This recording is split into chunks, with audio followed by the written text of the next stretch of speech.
नमस्कार दोस्तों। Ocean network में आपका स्वागत है। सबकी निगाहें लगी हुई थी जम्मू कश्मीर में और सबकी निगाहें लगी हुई थी दिल्ली से सटे हुए हरियाणा में। हरियाणा में 5 अक्टूबर को सभी 90 सीटों के लिए मतदान भी हुआ और शाम को उसके एग्जिट पोल के रुझान भी आ गए, नतीजे भी आ गए। जम्मू कश्मीर में 18 सितंबर, 25 सितंबर और 1 अक्टूबर को 3 चरणों में मतदान हुआ था। आमतौर पर शांतिपूर्ण तरीके से वहां मतदान हुआ। कोई बड़ी घटना नहीं हुई, कोई बड़ी आतंकवादी घटना नहीं हुई और जिस तरह की आशंकाएं थी कि सीमा पार से चुनाव को डिस्टर्ब करने की कोशिश की जाएगी, वैसा भी भारत सरकार ने और हमारी सुरक्षा एजेंसियों ने, चुनाव आयोग ने नहीं करने दिया। और तीनों चरणों में जम्मू कश्मीर में लंबी लंबी लाइन लगा करके मतदान हुआ और औसत मतदान अगर हम देखें तो 55 से 60% के आसपास वहां पर रहा, जो ऐतिहासिक है। हाँ, ये बात जरूर है कि घाटी में, जिसको हम कश्मीर कहते हैं, उसके मतदाताओं ने एक अलग तरीके से मतदान किया और जो जम्मू रीजन है वहां के मतदाताओं ने अलग तरीके से मतदान किया। और ये भी कोई नई बात तो है नहीं, इससे पहले भी घाटी अलग तरीके से बिहेव करती रही है और जम्मू रीजन अलग तरीके से बिहेव करता रहा है। लेकिन चूंकि डीलिमिटेशन के बाद 7 सीटें बढ़ी थी और जम्मू क्षेत्र में 36 से बढ़कर के 43 सीटें हो गई थी और ऊपर घाटी में 1 सीट बढ़कर के 47 सीटें हो गई थी, तो बहुत सारे कयास लगाए जा रहे थे। क्या इस बार जो पिछले 5 साल में जम्मू कश्मीर में विकास के काम हुए हैं, शांति बहाल हुई है, आतंकवाद जो है वो कुचल दिया गया है, एक तरीके से अलगाववादियों को अलग थलग कर दिया गया है, जो मेन स्ट्रीम की पॉलिटिकल पार्टियां थी उनका मनोबल जो है वो गिरा हुआ है, इस सब के चलते क्या भारतीय जनता पार्टी को वहां के लोगों की तरफ से इसका पुरस्कार मिलेगा या तिरस्कार ही मिलेगा, बस ये देखने वाली बात थी। और अगर हम घाटी की बात करें तो जो घाटी के रुझान आ रहे हैं एग्जिट पोल में, उससे तो साफ साफ लग रहा है साहब कि विकास के बावजूद, शांति के बावजूद तिरस्कार ही मिला है भारतीय जनता पार्टी को घाटी से। वहां उसकी कोई एक सीट निकलती हुई दिखाई दे रही है 47 में से। बाकी सीटों पर लगभग एक तरफा नेशनल कॉन्फ्रेंस और कांग्रेस की जीत होते हुए दिखाई दे रही है। पीडीपी को भी कुछ सीटें मिल रही हैं और एक और ताकत अदर्स की वहां पर खड़ी हो रही है। अगर हम जम्मू रीजन की बात करें तो जम्मू रीजन में भी ये बताया गया है कि 10-11 से लेकर के 15 सीटें तक कांग्रेस और नेशनल कॉन्फ्रेंस के गठबंधन को मिल सकती हैं। एक आध सीट पीडीपी की मिल सकती है, कुछ अदर्स को मिल सकती है। इसका मतलब ये हुआ कि जम्मू कश्मीर में इतने प्रयासों के बावजूद कम से कम भारतीय जनता पार्टी, मैं एग्जिट पोल के रुझानों की बात कर रहा हूं, अभी नतीजे 8 अक्टूबर को आएंगे। एग्जिट पोल के जो रुझान है इसके हिसाब से तो हमें जम्मू कश्मीर में भारतीय जनता पार्टी की सरकार बनती हुई दिखाई नहीं दे रही है। तो ऐसे में बहुत सारे सवाल उठ रहे हैं और आज हम उन्हीं सवालों पर एक्चुअल में चर्चा करने वाले हैं। जिस तरह के सवाल जम्मू कश्मीर को लेकर के उठ रहे हैं, ठीक उसी तरह के सवाल हरियाणा के जो एग्जिट पोल के रुझान आए हैं उनको लेकर के भी उठ रहे हैं।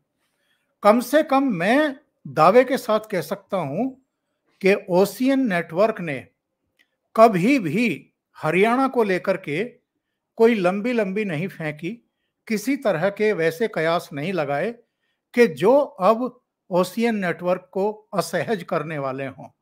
हमने डे वन से ये कहा कि हरियाणा का जो अब तक का इतिहास है, चुनावी इतिहास है, उसमें निरंतरता में तीसरी बार किसी भी पार्टी की सरकार नहीं बनी है।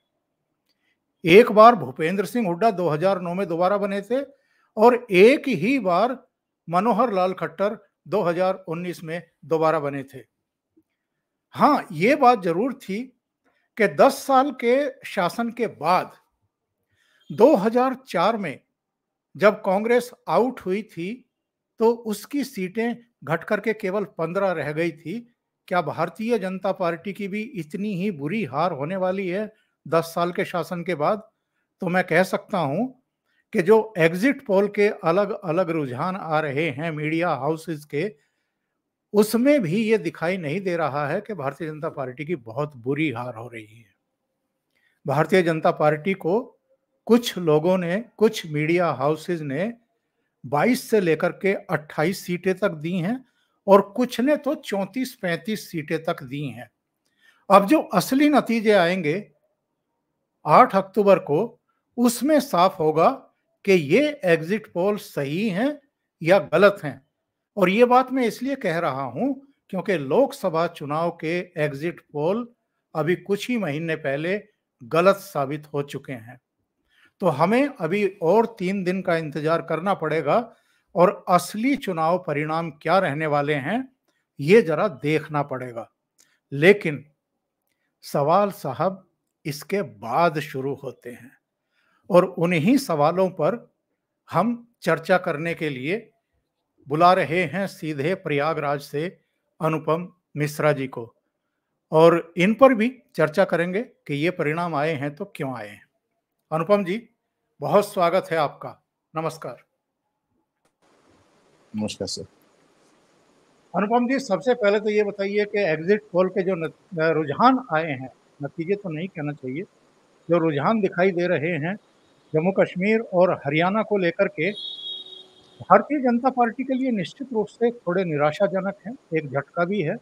और मैंने तो आज शीर्षक ही लगाया है कि अगर ये नतीजे परिणामों में तब्दील होते हैं 8 अक्टूबर को, तो ये भारतीय जनता पार्टी और विशेषकर प्रधानमंत्री नरेंद्र मोदी के लिए सिरदर्द पैदा करेंगे, चिंता बढ़ाएंगे। क्योंकि पिछले 5 साल में जम्मू कश्मीर में उनकी अगुवाई में, उनके नेतृत्व में जो शांति स्थापित हुई है, जो विकास के काम शुरू हुए हैं, जो विदेशी हस्तक्षेप, जो फंडिंग बंद हुई है, जो एक तरीके से पाकिस्तान को शह देने वाली जो एक राजनीति रही है वहाँ पर सतत, वो जो डिमोरलाइज हुई है वो फिर से हमें सुनाई पड़ेगी।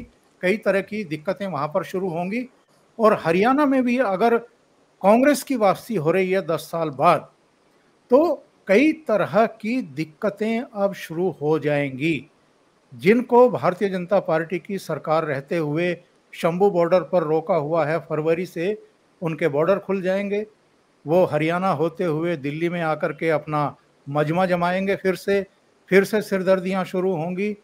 और हरियाणा अगर कांग्रेस को मिलता है तो जिस तरह की चीजें हम हिमाचल में देख रहे हैं, उस तरह की आशंकाएं हरियाणा में भी होंगी। तो आपकी पहली प्रतिक्रिया क्या है एग्जिट पोल के रुझानों पर? देखिए, जैसा अभी आपने खुद कहा सर कि एग्जिट पोल तो अभी एग्जिट पोल है, हमको अभी 3 दिन इंतजार करना होगा नतीजों के लिए। लेकिन अगर ये एग्जिट पोल सही हैं और ज़्यादातर एग्जिट पोल एक ही तरफ इशारा कर रहे हैं, तो 2 बातें समझ में आती हैं। एक तो ये कि कांग्रेस का कश्मीर वादी में जो वैली है, उसमें मैं कभी नहीं मानता था कि भाजपा एक भी सीट जीत सकती। मैं लगातार कह रहा था भाजपा की उम्मीद जम्मू से बनती थी, जहाँ पे आपके पास 43 सीट्स हो गई थी और 46 सीट पे आपको 44 सीट पे आपको मिलता है बहुमत। तो माना जा रहा था 6 सीटें गवर्नर साहब को नॉमिनेट करने हैं, 6 लोग, तो 45, 6, 49 हो रहा है वगैरह वगैरह। अलग अलग कयास माने जा रहे थे कि साहब आपकी अगर 35-36 सीट भी आ गई इसमें, 43 में अगर आपने 35 सीट भी जीत ली जम्मू में, तो आपकी सरकार बनाने की संभावना बढ़ जाएगी। तो 2 बातें समझ में आई कि 370 हटाने के बाद कश्मीर वादी ने तो वैसे ही रिएक्ट किया साहब जैसा उनको रिएक्ट करना था। और मैं मानता था कि साहब वो आप 370 हटा दें, आज को जन्नत बना दें, कुछ बना दें, आपको मुस्लिम वोट नहीं मिलना, और नहीं मिला। तो मुझे एक प्लस पॉइंट इसमें मुझे जो लगता है कि शायद प्रधानमंत्री की जो एक आखिरी उम्मीद थी मुस्लिम वोट की, शायद वो भी इससे खत्म हो गई। लेकिन बड़ी बात यह है कि जो पार्टियां 370 वापस लाने की बात कह रहे हैं, खुलेआम डंके की चोट पे कह रहे हैं कि हम 370 ले आएंगे, उमर अब्दुल्ला कह रहे हैं, फारूक कह रहे हैं, कांग्रेस भी, उसने अपने पार्लियामेंट में भी विरोध किया था, उनके साथ खड़ी हुई है 370 वापस लाने के लिए। उन लोगों को जम्मू में इतनी सीटें मिल रही हैं कि साहब वो अच्छे खासे बहुमत के आसपास नजर आ रही। ये मेरे लिए थोड़ा सा निराशाजनक और आश्चर्य वाली बात दोनों है। कहते हैं कि साहब जम्मू में भाजपा कभी स्ट्रांग नहीं थी। क्यों नहीं थी भाई, क्यों नहीं थी? अगर बगल में कश्मीर है, कश्मीर में नरसंहार हो रहा है, कश्मीर में पलायन हो रहा है, कश्मीर में जिहाद हो रहा है, कश्मीर में आतंकवाद हो रहा है, उसको देखने के बाद भी अगर जम्मू में एकदम सटा हुआ और वहाँ पे लोगों का मिजाज नहीं बदल रहा है या आंखें नहीं खुल रही है, तो ये अपने आप में थोड़ा एक निराशाजनक है। जम्मू का रिजल्ट, कश्मीर में तो ये होना था। बात करें हरियाणा की, तो साहब इसमें दो राय नहीं है कि वहाँ पे 3 बार सरकार कोई नहीं बनाता और 2 बार चल गई, ये बड़ी बात है। लेकिन वहाँ पे एक 22% एक जाट वोट है, 22-22%, 40 सीटों पे वो इफेक्टिव है। 2014 में जब वो भाजपा के साथ था तो आपने देखा भाजपा ने स्वीप किया, और उसमें 2014 के मुजफ्फरनगर दंगों का भी एक रोल था, और भाजपा आपको 47 सीट पे जाती नजर आई, कांग्रेस 14 सीट पे समझ गई, 15 में नहीं 14 सीट पे सिमट गई। लेकिन आप देखें कि उसके बाद 2019 में जाट वोट बढ़ता है और कांग्रेस को 17 सीटों का बढ़त आपको मिलती है और भाजपा 40 पे चली जाती है और एक लंगड़ी सरकार बनाती है। और इस बार तो काफी लंबा चौड़ा कांग्रेस 50-55 सीटों की बात हो रही है, तो 40 सीटों पे जाट सीटों का असर है, जाट वोटों का असर है। और एक बात तो मानना पड़ेगा कि पहले वो पहलवान आंदोलन के जरिए, किसान आंदोलन के जरिए, और फिर खास तौर से विनेश फोगट को आगे रख के और बजरंग पुनिया को आगे रख के जो विपक्ष और कांग्रेस करना चाह रहे थे, वो उसमें आप मान सकते हैं कि किसी हद तक सफल है। अब ये जैसे अभी आप सिंगू बॉर्डर की बात कर रहे थे, अब सिंगू बॉर्डर आपने खोल दिया तो फिर वही सब तमाशे शुरू हो जाएंगे जो पहले आपने देखे हैं। और अभी भी आप देखे वो हाईवे पे बाकायदा घर बना के रह रहे हैं किसान, हाईवे पे दुकानें लगा ली हैं, घर बना, पूरा हाईवे ब्लॉक कर रखा है। सुप्रीम कोर्ट बात तो करता है उनको हटाने की, पर सुप्रीम कोर्ट भी उनको नहीं हटा पाया।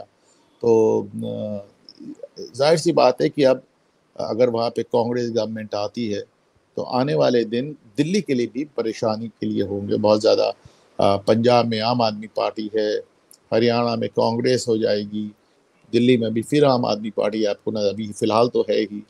तो इस सब को देखते हुए जो पूरा सीन है, मतलब हमारे राष्ट्रीय जो नेशनल कैपिटल है, आज मैं देख रहा था कि इस्लामाबाद में एससीओ की, शंघाई कोऑपरेशन की मीटिंग होने वाली है, और इस्लामाबाद में फौज उतारनी पड़ गई है और किस तरह वहाँ आंसू गैस के गोले और गोलियां चलाई जा रही हैं। तो इनका बस चलेगा तो ये दिल्ली का वही हाल करने की कोशिश करेंगे। हरियाणा पर आते हैं फिर से। जम्मू कश्मीर की सबसे पहले बात कर लेते हैं। अनुपम जी, जम्मू कश्मीर में पिछले 5 साल में 370 हटाए जाने के बाद और 35A हटाए जाने के बाद बहुत सारे काम हुए हैं, और इसकी सराहना आप ये देखिए कि जो पाकिस्तान की कब्जे वाला POJK है, गिलगिट है, बाल्टिस्तान है, वहाँ के लोग भी उसकी तारीफ करते हैं।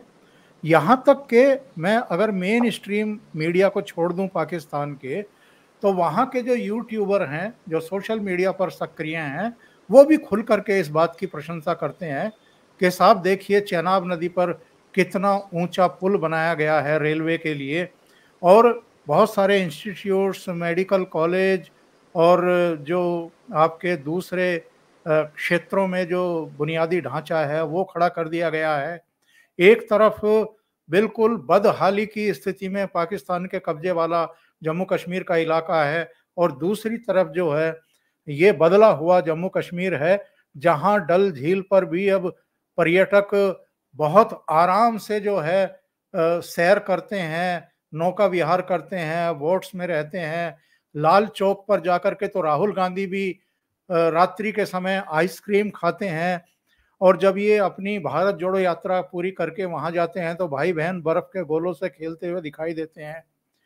ये जो नॉर्मल सी आई थी जम्मू कश्मीर में, इसको कहीं नजर तो नहीं लग जाएगी साहब?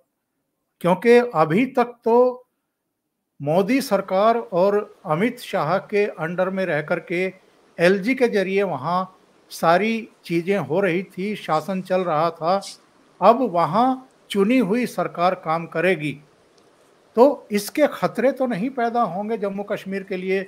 जो अभी तक हमें एक अच्छी फिजा दिखाई दे रही थी, वो फिर से खराब तो नहीं हो जाएगी? देखें साहब, पंजाब को आपने 10 साल से ज़्यादा समय तक गवर्नर रूल, राष्ट्रपति शासन लगा के रखा। मैं ईमानदारी से मानता हूं कि कश्मीर अभी चुनाव के लिए तैयार नहीं था, पहली बात। दूसरी बात, जहां तक वोट्स का सवाल है, आप कह रहे हैं इतना काम किया। काम तो साहब इतना हुआ कि आम आदमी की रोजगार बढ़ गई, आमदनी बढ़ गई, एकदम से टूरिस्ट बढ़ने लगे, फिल्मों की शूटिंग होने लगी, पिक्चर हॉल खुल गए, स्कूल खुल गए। अपने मुंह से वो कहते हैं कि जो बच्चे हमारे पत्थर चला रहे थे वो बच्चे स्कूल जा रहे हैं। और इतना कहने के बाद वो ये भी कहते हैं कि हमारा सबसे बड़ा जो वो है, हमारा सबसे बड़ा जो मिशन है वो मोदी हटा। उनका एकदम साफ है कि साहब हमें व्यक्तिगत रूप से फायदा हुआ, हमारी आमदनी बढ़ गई, खुशहाली आ गई, बच्चे स्कूल जा रहे हैं, सब कुछ हो गया। लेकिन जब मजहब की बात आती है तो हम अपना व्यक्तिगत इंटरेस्ट नहीं देखते। और वो उन्होंने हमेशा कहा और करके दिखा दिया। क्योंकि और कहीं का एग्जिट पोल सही हो या गलत, कश्मीर के बारे में मुझको कोई भी, मैं पहले चुनाव के पहले से कह रहा हूँ, भाजपा वहाँ एक सीट नहीं जीतेगी। नंबर 1, सीट तो नहीं जीतेगी, वहां भी वोट कितना पड़ेगा उनको वो भी आप देख लीजिएगा। अलबत्ता जम्मू में इन लोगों ने वादा किया, कांग्रेसियों ने, कि जो भाजपा ने स्मार्ट मीटर लगाए हैं वो हटा देंगे। मतलब आप चोरी करने के लिए स्वतंत्र होंगे। और हरियाणा में तो वादा कर रहे थे कि मीटर उखाड़ के फेंक देंगे। आपने केजरीवाल को देखा था कि जिन लोग पैसा नहीं चुकाते थे, जिनकी बिजली कट जाती थी, वो जाके कैसे उसका मीटर का तार जोड़ देते थे, बिजली का तार जोड़ देते थे, और उसके बाद उनकी सरकार भी बन गई थी। दो बातें आपको नजर आ रही हैं कि साहब तमाम खुशहाली के बावजूद मजहबी आधार पे वैली पे वोट पड़ रहा है, और वहाँ भाजपा कहीं खड़ी नहीं हो पाएगी। रही बात जम्मू की, तो जम्मू में ये सारी चीज़ें किनारे हो जा रही हैं और 300 यूनिट बिजली बाहरी पड़ जा रही, पहली बात। रही बात कश्मीर के हालात की, तो आपको याद होगा अभी कुछ दिन पहले वीडियो आया था, अपनी जो किताब रिलीज कर रहे थे हमारे फॉर्मर होम मिनिस्टर शिंदे साहब। तो जी हाँ। उन्होंने कहा कि साहब कश्मीर जाने पे मेरी रूह कांप रही थी, वहां जाके मतलब उन्होंने तो कुछ कश्मीर फटने की बात कही थी, वो हम कह नहीं सकते। वही मैंने उसको अलग भाषा में कहा है कि साहब हम्म। उन्होंने कश्मीर जाने में उनको इतना, वहां पे लाल चौक पे इतना डर लग रहा था। और मैं शिंदे साहब की क्या कहूँ, मैं अपनी जानता हूँ, मैं लाल चौक पे गया था और 7 बजे के बाद सीआरपीएफ ने मुझे वहां से हटा दिया था। उनका इसके बाद हम आपकी जिम्मेदारी नहीं ले सकते। अब वो लाल चौक पे रात तक आप देख रहे हैं, एकदम जैसे कहते हैं कैनॉट प्लेस जैसा सीन रहता है। और वो भाई बहन जो कश्मीर में कभी झांक नहीं पाए, वहाँ पे जाके बर्फ़ के स्कूटरों पे खेल रहे हैं और बर्फ़ से खेल रहे हैं। और उनका अपना गृह मंत्री बता रहा है कि अपने कार्यकाल में मेरी जाने की हिम्मत नहीं थी। इतने हालात बदले, लेकिन इन सब बदलने के बावजूद, अच्छा पहली बात आपको वोटिंग मिले अलग बात है, लेकिन एक बात याद रखें कि जो हालात खराब हुए, हुए क्यों थे? हालात खराब तो इन्हीं महबूबा मुफ्ती के अंडर में हो रहे थे ना। जी। वो इनके जो पिताजी थे, क्या नाम है उनका, जो हमारे गृह मंत्री भी रहे हैं, मुफ्ती मोहम्मद सईद, उन्हीं के रहते तो हालात, फारूक अब्दुल्ला के रहते हालात खराब हुए ना, उमर अब्दुल्ला के रहते हालात खराब हुए ना। हालात तो इन्हीं लोगों ने खराब किए जो अब फिर सत्ता में आ रहे हैं। तो अंतर क्या आएगा? थोड़ा अंतर ये आ गया कि भाई लेफ्टिनेंट गवर्नर को ज्यादा ताकत हो गई पहले के मुकाबले। बाकी तो जो लोग ये कह के सत्ता में आ रहे हैं कि हम पाकिस्तान से बॉर्डर खोल देंगे, 370 हटा देंगे, जबकि उनके हाथ में भी नहीं है, पाकिस्तान से बॉर्डर खोलना भी उनके हाथ में नहीं है। तो आप इसको मानकर चलें। अब जम्मू कश्मीर में सिनेमा हॉल खुल रहे हैं, लोगों ने सिनेमा हॉल बंद कराए थे, अपने बच्चों को दिल्ली से लेके, अमेरिका से लेके लंदन तक भेज के यहाँ के बच्चों को पत्थरबाजी में लगाया था। तो आप इतना मानकर चलें कि होंगे हालात, नहीं खराब होंगे, वो तो सब केंद्र सरकार देखेगी, लेकिन कोशिश में कोई कमी नहीं रहेगी। क्योंकि वो जो पत्थरबाजी का माहौल है, वो जो जिहाद का जो एक नारे हैं, वो सब इनको सूट करते हैं। यही तो किया ना अब्दुल्ला फैमिली ने, यही तो किया ना मुफ्ती फैमिली ने। अब जब भी दोबारा सत्ता में आ रहे हैं तो ये कोई कसर नहीं उठा रखे योगा जी। बिल्कुल सही कहा है। जम्मू कश्मीर में एक नई तरह का खतरा फिर से हमें मंडराता हुआ दिखाई दे रहा है। मैं साहब गया अच्छी था, मुझे बात। याद है मेरी गाड़ी खराब हो गई थी, मैं गैराज में गया तो गैराज के बाहर बड़ा बड़ा लिखा था इंडियन डॉग्स गो बैक, भारतीय कुत्तों वापस जाओ। अरे वो माहौल भी बिल्कुल देखा बिल्कुल। है वहाँ। और अनुपम जी, हमें अर्चना तिवारी की रिपोर्ट्स नहीं भूलनी चाहिए। एक बंदा स्कूटर पर था, उसके पीछे उसका बेटा बैठा हुआ था। अर्चना उससे पूछ रही थी, आप वोट करते हैं? उसने कहा कि जी हाँ करते हैं। बोला इस बार भी करके आए हैं? बिल्कुल करके आए हैं। क्या चाहते हैं? बदलाव चाहते हैं?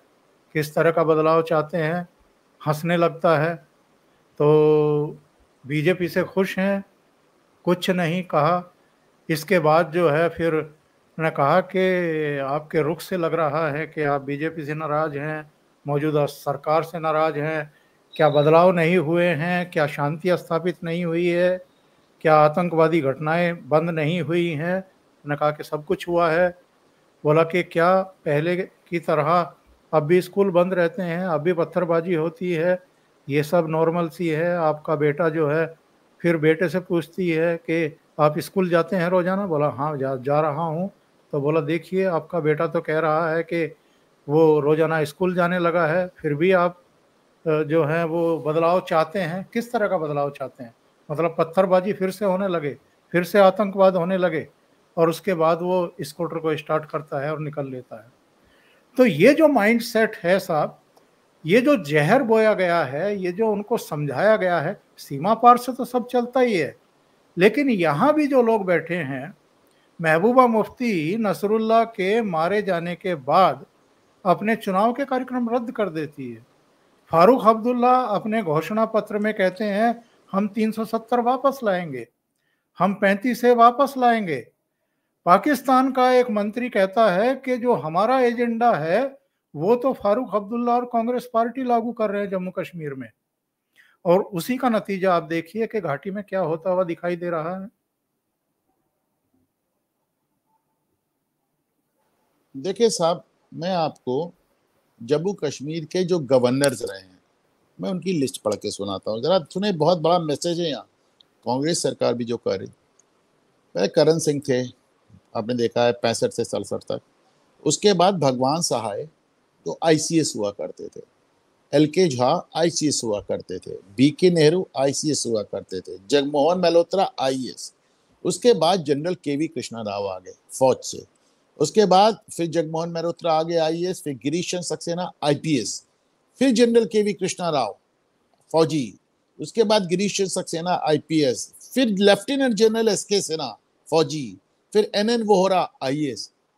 हकीकत ये है कि पहले गवर्नर करण सिंह, वो तो महाराजा थे। कांग्रेस ने गवर्नर कभी कश्मीर में किसी सिविलियन को, किसी पॉलिटिशियन को गवर्नर बनाया ही नहीं। तो पहले आपने सतपाल मलिक को बना दिया और अब वहां लेफ्टिनेंट गवर्नर मनोज सिन्हा बैठे हुए हैं।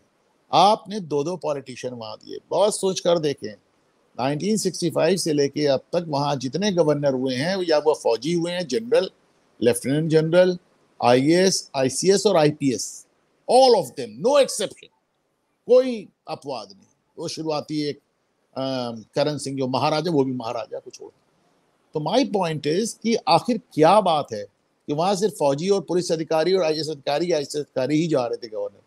आपने जम्मू कश्मीर की जनता के दिल पर हाथ रखने के लिए पहले मलिक को ले गए और फिर आप मनोज सिन्हा को ले गए। एक मैसेज है ओंकार सर, इसको सोचें कि जिस राजनीति से, जिस सबका साथ, सबका विकास, सबका विश्वास, जिस मैसेज से आप उनको छूने का प्रयास कर रहे हैं, वो मैसेज नरेंद्र मोदी साहब का फेल कर गया है। वो जो पॉलिटिशियंस आप ले गए थे वहां पे, के माना जाता है कि साहब जो ब्यूरोक्रेट्स या जो फौजी अधिकारी हैं वो जनता से दूर हो जाते हैं, जनता से कट जाते हैं। ठीक है, उनके टाइम में भी कश्मीर की हालत बहुत बुरी हो गई। हकीकत ये है कि सतपाल मलिक और बाद में अभी सबसे ज्यादा लेफ्टिनेंट सतपाल मलिक तो बहुत कम समय रहे, जो वो तो मनोज सिन्हा के गवर्नर चलते, हाँ मनोज सिन्हा के चलते बहुत हालात ठीक हो गए वहां पे, बहुत हालात ठीक हो गए। लेकिन एक बात समझ में आ गई कि साहब जिस नब्ज को आप छूने की, पकड़ने की कोशिश कर रहे हैं कश्मीर की आवाम की, उनके पास वो नब्ज है ही नहीं। चलिए अब हरियाणा की बात करते हैं साहब। जम्मू कश्मीर को तो मैं कहूँगा कि रब राखे। अब आगे वहाँ सेना की भी, अर्धसैनिक बलों की भी चुनौतियां बढ़ने जा रही हैं। फिर से मोदी सरकार की भी परीक्षा होगी, होम मिनिस्ट्री नहीं, की जम्मू खास तौर से। कश्मीर में एक बात और समझिए, सब जम्मू छोड़े, कश्मीर को देखे, जब इनको चॉइस का मौका मिलता है, चुनाव का मौका मिलता है, तो फिर ये अपनी जगह का क्या हाल करते हैं। आप सीरिया देख लें, इराक देख लें, ईरान देख लें, अफगानिस्तान देख लें, लेबनान देख लें, गाजा पट्टी देख लें, फिलिस्तीन देख लें, आप सूडान देख लें, आप यमन देख लें, आप अफ्रीका देख लें। जब इनके हाथ में देखिए, इस्लामिक मुल्क वही स्थिर हैं जहां पे मोनार्की है, जहां राजशाही है। जिस भी मुल्क में जरा सी भी डेमोक्रेसी आई, वो मुल्क, और पाकिस्तान देख लें, वो अनस्टेबल हो जाता है। तो साहब, जैसे एक पुरानी बात अम्बेडकर कहा करते थे, डॉक्टर अम्बेडकर का कहना था कि इस्लाम और डेमोक्रेसी, इस्लाम और लोकतंत्र कंपैटिबल नहीं है, ये आपस में, इनमें कोई पुल नहीं। बिल्कुल सही है। बहुत चर्चाएं हो रही थी कि राजा हरि सिंह के बाद क्या कोई हिंदू वहां मुख्यमंत्री बनेगा। हरि सिंह तो खैर राजा थे, लेकिन क्या जम्मू कश्मीर को कोई हिंदू मुख्यमंत्री मिलेगा? मुझे लगता है कि इसके लिए अभी और काफ़ी समय तक इंतजार करना पड़ेगा। जो ये बंटवारा सीधे सीधे लकीर खींच करके हो रहा, पाला खींच करके हो रहा है, इसमें भी अभी कमियां हैं। जैसा कि अनुपम जी ने कहा कि यहाँ नीचे भी अब 43 सीटें तो हो गई थी 36 से बढ़कर के, उसमें भी अगर 10 से 15 सीटें नेशनल कॉन्फ्रेंस और कांग्रेस को मिलती हुई दिखाई गई दे रही हैं, इसका मतलब ये है कि कमजोरी तो अपने पार्ट पर भी है।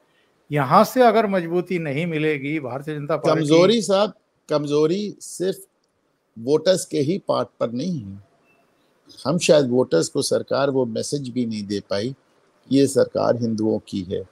बड़ी दुर्भाग्य की बात यह है कि जो लोग इस मैसेज का इंतजार कर रहे थे कि ये हिंदुओं की सरकार है, उनको सुनाई पड़ रहा था कि सबका साथ सबका विकास, और जिनको मैसेज दिया जा रहा था सबका साथ सबका विकास, उनको लग रहा था नहीं, ये सिर्फ ये हिंदुओं की सरकार है। हिंदू इसको अपनी सरकार मान नहीं पाया और मुसलमान इसको हिंदू सरकार ही मानता रहा। इसके चलते भारतीय जनता पार्टी आपको तमाम जगहों पे, दोनों जगह से दिक्कत में आती नजर आ रही है। चलिए अब हरियाणा की तरफ चलते हैं। हरियाणा तो पूरी तरीके से लग रहा है कि बदलाव होने ही जा रहा है। और एक बार फिर मैं रिपीट करूंगा, ओशियन नेटवर्क ने इस चुनाव के दौरान कभी भी नहीं कहा था कि भारतीय जनता पार्टी की तीसरी बार सरकार बनेगी। मैंने डे वन से कहा है, हालांकि बहुत सारे लोगों ने आकर के मुझे भला बुरा भी कहा कि साहब आप भारतीय जनता पार्टी को वॉश आउट कर रहे हैं, लेकिन मैं चूँकि चंडीगढ़ में पत्रकारिता कर चुका हूँ, हरियाणा में 16 साल संपादक रह चुका हूँ, तो मुझे पता है कि वहाँ की स्थितियाँ परिस्थितियाँ क्या हैं और किस तरीके से चीज़ें बदलती हैं। बहुत कुछ तो अनुपम जी ने बता दिया था कि जाट मतदाताओं का ध्रुवीकरण किया गया, जो सीधे तौर पर 20 से 24 सीटों को प्रभावित करते हैं, निर्णायक हैं। और कुल मिलाकर के तो 42 से 44 सीटें ऐसी हैं जहां पर जाट मतदाता अपनी बहुत अच्छी उपस्थिति दर्ज कराते हैं, यानी हार जीत का अंतर कर देते हैं। और 22 से 24 सीटें तो डिसाइडिंग फैक्टर हैं। बिल्कुल ये हुआ। इसके अलावा जो लोकसभा चुनाव में हमने देखा था राहुल गांधी को और उनकी कांग्रेस पार्टी के नेताओं को, जिस तरीके से संविधान, जाति जनगणना, तमाम दूसरी चीज़ें, लोक लुभावनी घोषणाएं, और आखिर में तो वो जलेबी की भी फैक्ट्री लगाने की बात उन्होंने करी दी हरियाणा में। तो बहुत सारे कारक रहे जिनके चलते मुझे लगता है कि, और वैसे भी जो मैं कह चुका हूं कि 10 साल से अधिक निरंतरता में किसी एक पार्टी की सरकार वहां कभी नहीं रही। तो ये जो हरियाणा में हमें बदलाव दिखाई दे रहा है, इसके बाद की जो चिंताएं हैं सेंट्रल गवर्नमेंट की, मोदी सरकार की, हम एक्चुअल में उनकी बात करना चाहते हैं। फरवरी में लोकसभा चुनाव से ठीक पहले पंजाब की कुछ जत्थेबंदियों को फिर से दिल्ली भेजने की पूरी रणनीति तैयार की गई थी, ताकि वो लोकसभा चुनाव से पहले आकर के दिल्ली में जो so called national international media है, इसके जरिए नरेंद्र मोदी के खिलाफ एक माहौल बनाएं और जो जाट कम्युनिटी है, जो किसान कम्युनिटी है, उनमें एक संदेश दे दे कि साहब ये तो किसानों के विरोधी हैं, ये जो न्यूनतम समर्थन मूल्य है उसकी गारंटी भी देने को तैयार नहीं है। हरियाणा में तो वो भी कर रखा था, 24 फसलों की एमएसपी पर खरीद हो रही थी वहां पर। इसके बावजूद सारे जाट और किसान और सारी खाप पंचायतें वो सब एकजुट हो गई, और जो सूचना मिल रही है इस विधानसभा चुनाव में 67% जाटों का वोट कांग्रेस को गया है। इसने एक बड़ा अंतर किया है। गांव में भी जो अधिकांश वोट है, अधिकांश मतलब करीब 48% वोट कांग्रेस को मिला है। 43% के आसपास, 38 से 43% के बीच में सही आंकड़ा आने वाला है, वो बीजेपी को मिला है। शहरों में जरूर भारतीय जनता पार्टी को ज़्यादा मिला है, लेकिन बाकी क्षेत्रों में उसको नुकसान उठाना पड़ा है।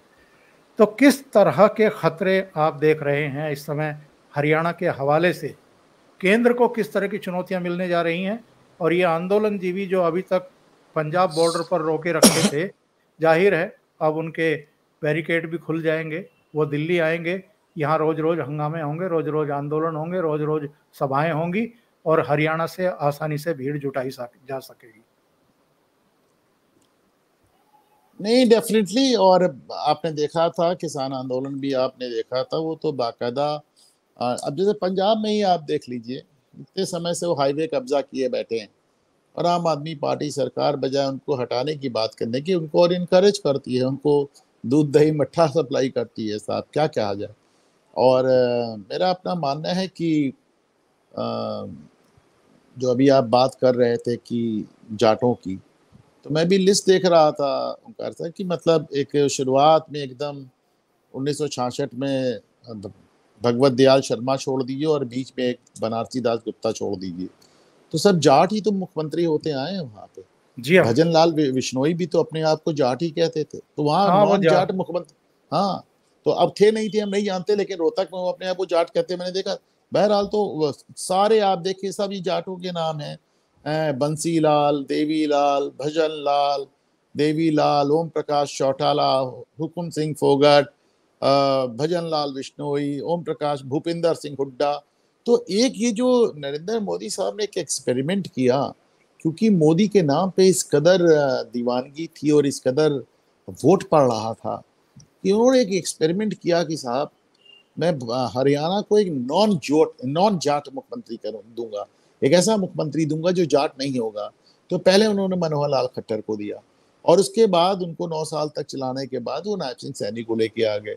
वो लगा अगर होना भी है तो जाट और नॉन जाट का एक वो हो जाएगा ध्रुवीकरण।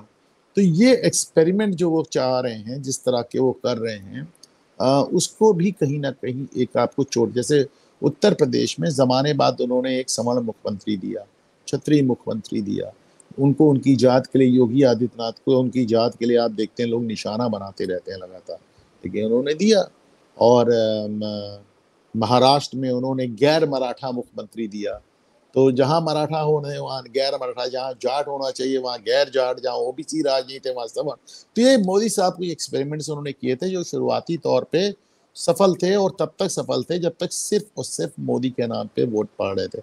अब एक ये दिक्कत आएगी, डेफिनेटली आएगी। और जैसा कि मैंने कहा कि किसानों को पंजाब से रवाना करने वाली केजरीवाल की सरकार है, किसानों को और आगे ले जाने वाली हुड्डा की सरकार होगी, किसानों का दिल्ली में स्वागत करने के लिए फिर केजरीवाल सरकार बैठी हुई है। तो आप मान के चलें कि अभी जब दिल्ली में चुनाव होने वाले हैं, जनवरी फरवरी जब भी होंगे, तो उसके पहले एक माहौल बनाया जाएगा, उसके पहले एक जबरदस्त सीन क्रिएट किया जाएगा। दिल्ली में जो केजरीवाल की सरकार का जो फिर से वो री इलेक्शन के लिए आ रहे हैं, क्योंकि पंजाब में वो हैं, दिल्ली में वो हैं, बीच में कांग्रेस है, तो वो डेफिनेटली एक कोशिश करेंगे कि केंद्र सरकार को इतना असहज कर दिया जाए और केंद्र सरकार को कमजोर दिखाया जाए, क्योंकि उनको दिल्ली फिर जैसे शाहीन बाग को लेकर एक फिजा बनी कि आप शाहीन बाग आंदोलन को नहीं हटा पाए, किसान आंदोलन को लेकर एक फिजा बनी कि आप किसानों को नहीं हटा पाए और आपने लॉज वापस ले लिए, जो अच्छे कानून थे, इकलौते अच्छे कानून जो आज तक किसानी में बने, आपने वापस ले लिए। तो एक बार फिर से कोशिश होगा मोदी सरकार को कमजोर साबित करने का। और जब से मोदी तीसरी बार आए हैं, क्योंकि कभी सोचा नहीं था कि मोदी तीसरी बार आ जाएंगे, तब से विपक्ष एक ही बात कह रहा है, राहुल गांधी एक ही बात कह रहे हैं कि 56 इंच का सीना नहीं बचा, हमने उनको कमजोर कर दिया। तो कुल मिलाकर मोदी को कमजोर करने के लिए अब आप बड़ी, जिसे कहना चाहिए कि बड़ी ताकत के साथ इस तरह के आंदोलन देखेंगे ओंकार सर, और दिल्ली चुनाव के पहले तो डेफिनेटली देखेंगे। राहुल गांधी की एरोगेंस बढ़ेगी। राहुल गांधी की एरोगेंस तो ममता बनर्जी अगर जीत जाती है और कांग्रेस जीरो पे चली जाती है तो भी बढ़ जाती है। आप देखिए ना, वो तो सिर्फ इस बात पे बढ़ जाती है कि भाजपा हार गई। जहां पे कांग्रेस शून्य में चली जाती है, वो इस सोच के उनकी एरोगेंस बढ़ जाती है कि भाजपा हार गई। यहाँ तो कांग्रेस जीत रही है साहब, और वहां पे विनिंग कॉम्बिनेशन बन रहा है कश्मीर में। आप एरोगेंस एरोगेंस छोटा वर्ड है ओंकार सर, आप छोड़, मतलब इनको साहब पकड़ना मुश्किल हो जाएगा, इस कदर हवा में होंगे। और उम्मीद करें कि कम से कम हरियाणा में तो जलेबी की कोई फैक्ट्री खुलवा ही देंगे।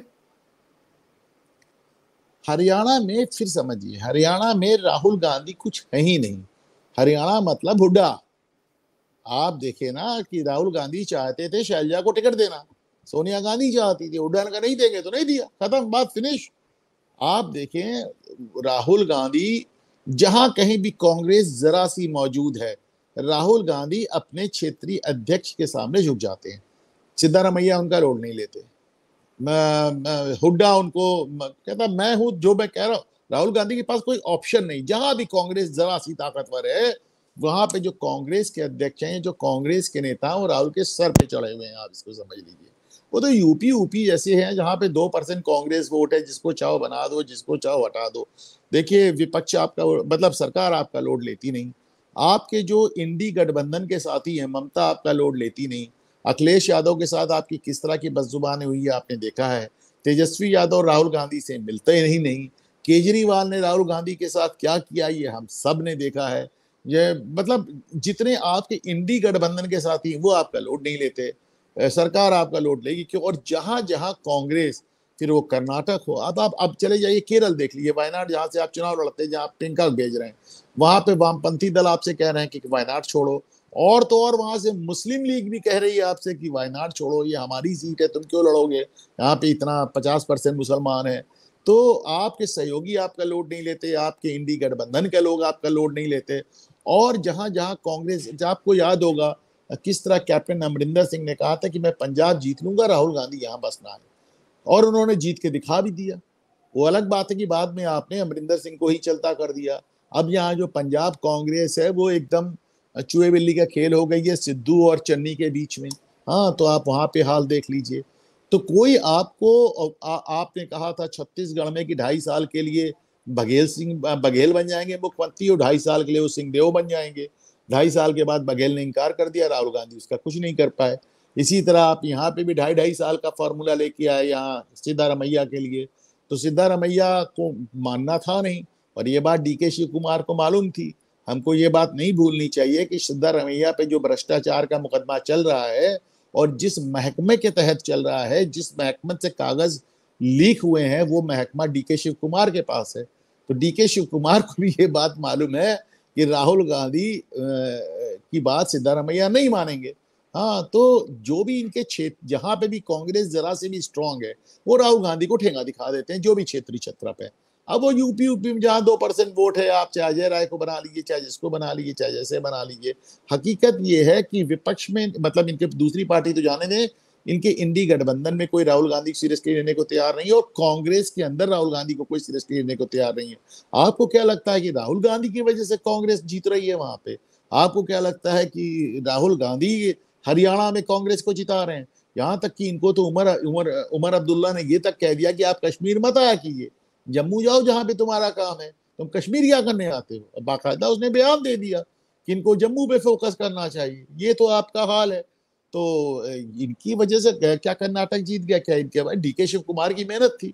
हाँ, तो इनकी वजह से क्या आप देखे तेलंगाना में रेवंत रेड्डी को देख लीजिए, वो मुख्यमंत्री बंदा जब से बना खुलेआम मोदी की तारीफ कर देता है। राहुल गांधी को क्या बर्दाश्त होता होगा? उसके बाद आप रेवंत रेड्डी और राहुल गांधी का इधर जीतने के बाद कोई फोटो साथ नहीं देखेंगे, और रेवंत रेड्डी आप इनको स्टार प्रचारकों की लिस्ट में भी जल्दी नहीं पाएंगे। तो कुल मिला के राहुल नाराज है, लेकिन आप उनका कुछ बिगाड़ नहीं सकते क्योंकि वो अपने अपने क्षेत्र में स्ट्रांग है। हुड्डा भी अपने क्षेत्र में स्ट्रांग है। तो हरियाणा की जो जीत है वो जाटों की जीत है, हुड्डा की जीत है, उसका राहुल गांधी से कुछ लेना देना नहीं। पर जो आदमी 55-60 चुनाव हार के बैठा है और जो आदमी ममता बनर्जी की जीत का भी श्रेय ले लेता है, तो जाहिर सी बात है फिर वो हुड्डा की जीत हो या डीके शिव कुमार की जीत हो या रेवंत रेड्डी की जीत हो, राहुल गांधी तो हवा में उड़ने का एक्टिंग करेंगे। बिल्कुल सही बात है।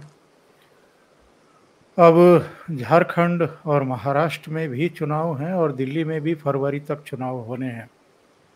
तो इन दो राज्यों में जो नतीजे आने वाले हैं, जिनकी आहट एग्जिट पोल के रुझानों से हमें सुनाई पड़ने लगी है, इन 3 राज्यों के चुनाव नतीजों पर भी कोई असर आप देख रहे हैं किसी तरह का? डेफिनेटली पड़ेगा। देखिए, पिछले 10 साल में कई जगहों पे भारतीय जनता पार्टी पहले 5 साल में खास तौर से जिसे कहना चाहिए कि अविजित अजेय एक भूमिका में आ गई थी, जहां पे अच्छा इतने ज्यादा गंदगी जो फैलाई विपक्ष ने, उसका एक बहुत बड़ा कारण ये भी था कि विपक्ष को कहीं ना कहीं लग रहा था कि नरेंद्र मोदी को हराना संभव ही नहीं रह गया। तो वो जो एक अजेय एक इमेज थी, वो तो डेफिनेटली उसमें डेंट लगेगा। और एक जो फिजा बनती है, जैसे कुछ लोग होते हैं जो सोचते रहते हैं अंतिम मोमेंट तक किधर जाएं, ऐसे में बाकी राज्यों के जो चुनाव का असर आपको महाराष्ट्र में भी नजर आएगा, छत्तीसगढ़ में भी नजर आएगा। और एक आखिरी बात भी मैं इसमें जोड़ना चाहता हूँ कि नरेंद्र मोदी केंद्रीय स्तर पे बहुत अच्छी राजनीति करते हैं, पर लग रहा है स्थानीय स्तर की जो राजनीति है भारतीय जनता पार्टी की, वो बहुत मुकम्मल नहीं है। इसका एक बहुत बड़ा कारण ये भी है ओंकार सर कि जेपी नड्डा अपना कार्यकाल के दौरान भी मजबूत नहीं थे और कार्यकाल पूरा करने के बाद भी बने हुए हैं। भारतीय जनता पार्टी जैसी पार्टी बिना अध्यक्ष के परफॉर्म कर रही है, बिना अध्यक्ष के चल रही है, ये बात अपने आप में विस्मित करने वाली है। बिल्कुल सही बात है। अभी 2 राज्यों के ये चुनाव हुए हैं, 3 राज्यों के बहुत जल्दी होंगे, झारखंड, महाराष्ट्र, दिल्ली। इसके बाद फिर लाइन में बिहार भी है, तमिलनाडु भी है, असम भी है, पश्चिम बंगाल भी है। और ये अगले 2 साल में 9 राज्यों के चुनाव हैं। इन 9 राज्यों में से अगर भारतीय जनता पार्टी आधे जीत लेती है तो भी उसकी इज्जत बच जाएगी, और आधे नहीं जीत पाती है तो उसके लिए कई तरह की मुश्किलें पेश आने वाली हैं। और अंत में एक अपील, अनुपम मिश्रा जी का घूमता आईना चैनल है, आप सबसे ये अनुरोध है कि घूमता आईना पर ज़रूर जाएं। बहुत अच्छे प्रोग्राम दे रहे हैं, बहुत अच्छे विषयों पर चर्चा करते हैं।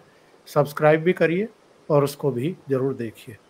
बहुत बहुत धन्यवाद अनुपम जी आपका, आप जुड़े ओशियन नेटवर्क के लिए इतना समय निकाला। धन्यवाद सर। नमस्कार। नमस्कार।